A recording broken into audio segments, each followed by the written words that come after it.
नमस्कार। सोचिए जरा, महीने में सिर्फ 2 दिन का उपवास। सुनने में कितना सीधा साधा लगता है ना? पर क्या ये वाकई इतना ही है, या इसके पीछे कोई गहरा आध्यात्मिक और हाँ, शारीरिक बदलाव लाने की ताकत छुपी है? आज हम इसी एकादशी के रहस्य को खोलने वाले हैं। तो चलिए सीधा मुद्दे पर आते हैं।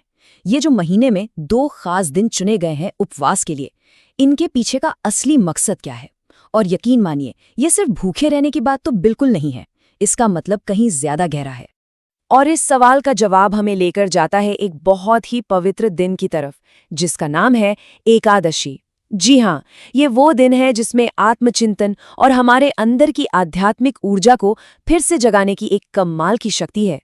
देखिए, पद्म पुराण जैसे हमारे प्राचीन ग्रंथों में ना इस दिन के बारे में कुछ बहुत खास बताया गया है।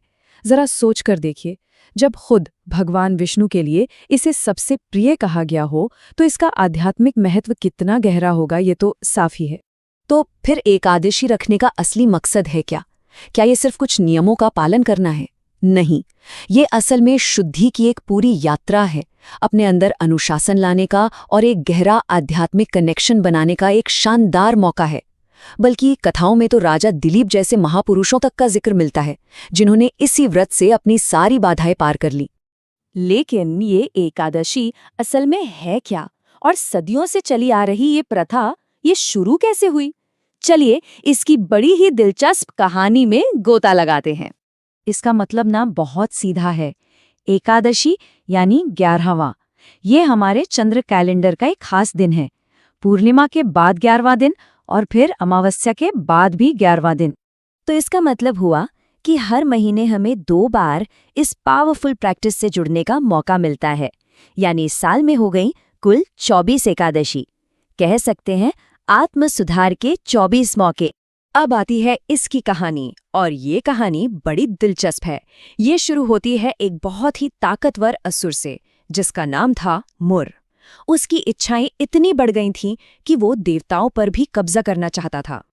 तो भगवान विष्णु ने इस ताकतवर दुश्मन का सामना किया। एक जबरदस्त युद्ध हुआ।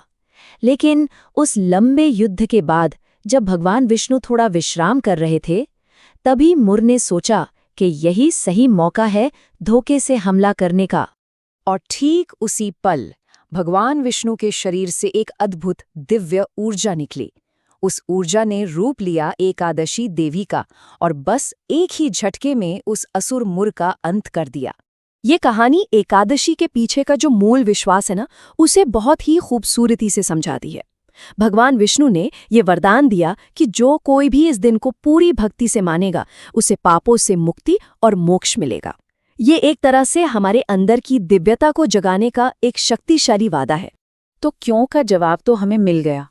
अब सवाल उठता है कैसे का। आज के ज़माने में इस प्राचीन परंपरा को कैसे निभाया जा सकता है, खासकर अगर कोई इसे पहली बार शुरू करना चाहता हो।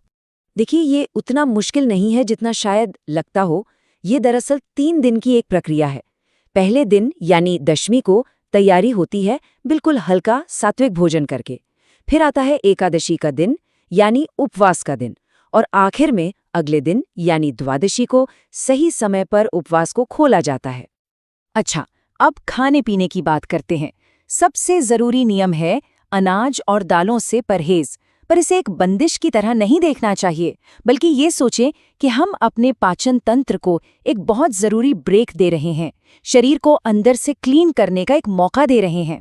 लेकिन एक मिनट, क्या एकादशी का मतलब सिर्फ आध्यात्मिक फायदे हैं, या फिर इसका हमारे शरीर और मन पर भी कोई गहरा असर होता है? बिल्कुल होता है। इस उपवास को रखना ये शरीर और मन के लिए एक रीसेट बटन दबाने जैसा है। सोचिए, हमारे डाइजेस्टिव सिस्टम को आराम मिलता है, शरीर डिटॉक्स होता है, मेंटल क्लैरिटी बढ़ती है और सेल्फ कंट्रोल भी मजबूत होता है। इसके फायदे सच में बहुत गहरे हैं। तो अब ये सवाल मन में आता है कि आज की इस भाग दौड़ भरी जिंदगी में, जहाँ इतना तनाव है, इतने डिस्ट्रैक्शंस हैं, वहाँ ये प्राचीन प्रथा कैसे फिट बैठती है? और यहाँ एक बहुत दिलचस्प बात सामने आती है। एकादशी के जो सिद्धांत हैं, वो आज के मशहूर इंटरमिटेंट फास्टिंग से काफी मिलते जुलते हैं। फर्क बस इतना है कि एकादशी इसमें स्पिरिचुअल माइंडफुलनेस यानी एक आध्यात्मिक चेतना की परत भी जोड़ देती है, और यही बात इसे सिर्फ एक फिजिकल एक्सरसाइज से कहीं ज्यादा बना देती है। तो आखिर में हम इस सवाल पर आकर रुकते हैं, क्या एकादशी सिर्फ एक धार्मिक परंपरा है या फिर ये आत्म सुधार का एक टाइमलेस, एक बहुत शक्तिशाली जरिया है? शायद इसका जवाब हम सभी के अंदर ही है, बस उसे खोजने की